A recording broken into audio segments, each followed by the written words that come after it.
America पहुंचते ही गिरफ्तार होंगे मोदी और अजीत डोभाल। अमेरिकी कोर्ट ने कर दिया ऐलान।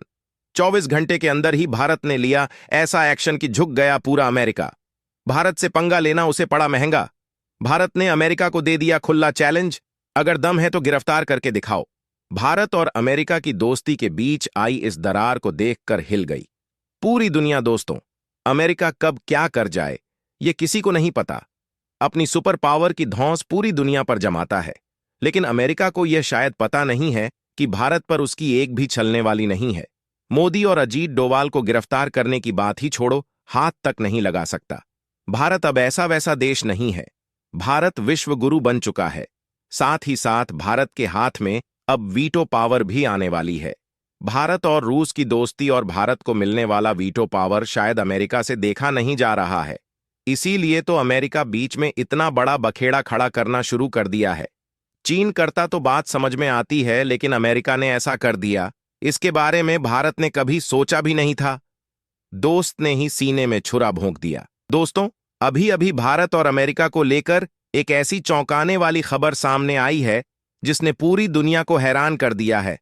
भारत और अमेरिका की दोस्ती में एक ऐसी खटास आ गई है जिसके बारे में किसी ने सोचा भी नहीं था। जिस दोस्ती की मिसाल पूरी दुनिया मानती थी, उस दोस्ती के बीच एक ऐसा तूफान आ गया है जो रुकने का नाम ही नहीं ले रहा है।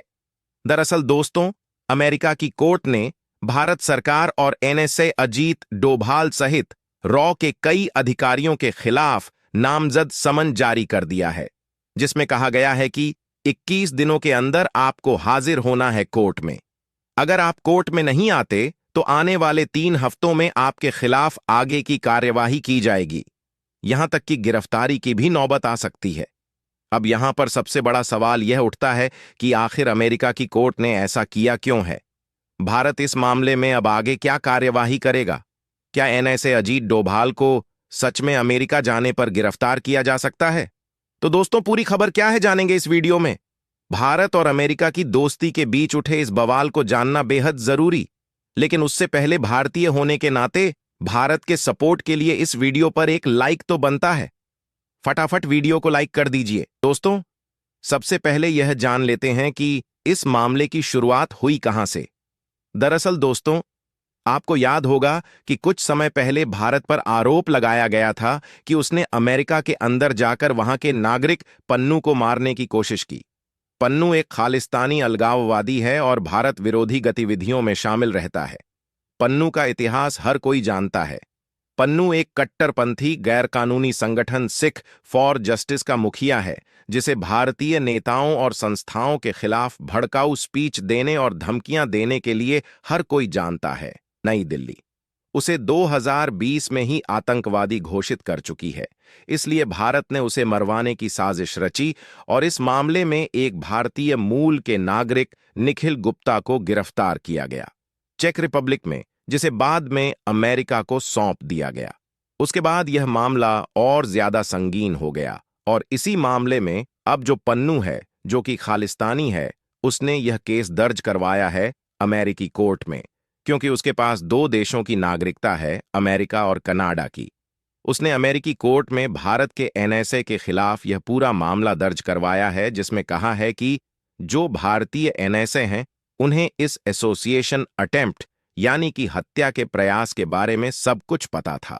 उसने इसकी साजिश रची है और इतना ही नहीं, यहां पर पीएम मोदी पर भी उसने ब्लेम लगाया कि पीएम मोदी और भारत की पूरी लीडरशिप इस घटना के बारे में जानती थी। हालांकि पीएम मोदी का नाम अभी तक इसमें नहीं आया है, लेकिन NSA Ajit Doval, farmer raw chief सामंत गोयल, रॉ एजेंट विक्रम यादव, व्यवसायी निखिल गुप्ता को यहां पर मुख्य आरोपी बताया गया है पन्नू द्वारा कोर्ट में, और इसीलिए अमेरिकी कोर्ट ने यह पूरा समन जारी किया है। एनएसए अजीत डोभाल सहित सभी लोगों के खिलाफ कोर्ट ने कहा कि 21 दिनों में कोर्ट में आई और अपनी तरफ से अपना पक्ष रखिए। तो खैर, यह तो हो गया मामला कि क्यों यह समन जारी हुआ है। अब सवाल उठता है कि क्या वाकई में ही 21 दिनों के अंदर अगर एनएसए अजीत डोभाल सहित यह रॉ एजेंट अमेरिकी कोर्ट में पेश नहीं हुए तो क्या उनके खिलाफ गिरफ्तारी वारंट जारी होगा? तो दोस्तों, आपको बता दें, अमेरिका के लिए यह करना उतना आसान नहीं है, क्योंकि भारत के साथ कई देश खड़े हुए हैं। साथ ही साथ भारत वीटो पावर पाने का सबसे बड़ा दावेदार है और अमेरिका को पता है कि भारत वीटो पावर अगर पा गया तो उसका इस्तेमाल हमारे खिलाफ कर सकता है, हमारे ऊपर कई प्रतिबंध लगा सकता है, जैसा कि हम अभी तक दूसरे देशों पर करते आए हैं। इसके अलावा भारत के एनएसए को डिप्लोमेटिक प्रोटेक्शन मिली हुई है। यहां पर अमेरिकी कोर्ट उन्हें छू भी नहीं सकती। दूसरी बड़ी बात, भारत इस मामले को अब अमेरिकी सरकार के साथ उठा रहा है। आप हमारे एनएसए के खिलाफ इतनी घटिया कार्यवाही कैसे होने दे सकते हैं? आपने इस मामले को कोर्ट जाने से पहले ही क्यों नहीं रोका? इसलिए यह आपका की गलती है। आप ही इस मामले को अब सुलझाएं। यानी मोदी ने जो बाइडेन को अच्छी फटकार लगाई है, जिसके बाद अमेरिकी सरकार के होश ठिकाने आ गए हैं, उन्हें अपनी गलती पर पछतावा हो रहा है और बताया जा रहा है कि अमेरिकी सरकार अब इस मामले में पूरी तरह से इन्वॉल्व हो चुकी है। उम्मीद है कि दोनों देशों के डिप्लोमेट मिलकर इस मामले को पहले ही सुलझा लेंगे। यहां पर ऐसी कोई भी गिरफ्तारी की नौबत नहीं आएगी। लेकिन एक इंटरेस्टिंग बात यह है कि एनएसए अजीत डोवाल पर यह आरोप अमेरिका में पिछले 6 महीने से लग रहे थे। पिछले 6 महीने में एक भी कंप्लेन उनके खिलाफ दायर नहीं की गई। लेकिन अब से एक हफ्ता पहले वह अचानक से रूस के दौरे पर गए, जहां उन्होंने व्लादिमीर पुतिन से मुलाकात की और कई बड़े फैसले लिए गए। वीटो पर भी बात हुई, लेकिन इस खबर के आने के बाद ही उनके खिलाफ समन क्यों जारी किया गया, यह सोचने वाली बात है। क्योंकि इन दोनों घटनाओं को अगर आप जोड़ें तो इसका मतलब तो यह हुआ कि अमेरिका भारत के एनएसए को यहां पर चेतावनी दे रहा है और डराने की कोशिश कर रहा है कि अगर रूस के साथ आप संबंध रखोगे या इस तरीके की बैठक करोगे, पुतिन के साथ या भारत के रूस के साथ संबंधों को मजबूत करवाओगे, तो आपको इस तरीके की दिक्कतें झेलनी पड़ सकती है।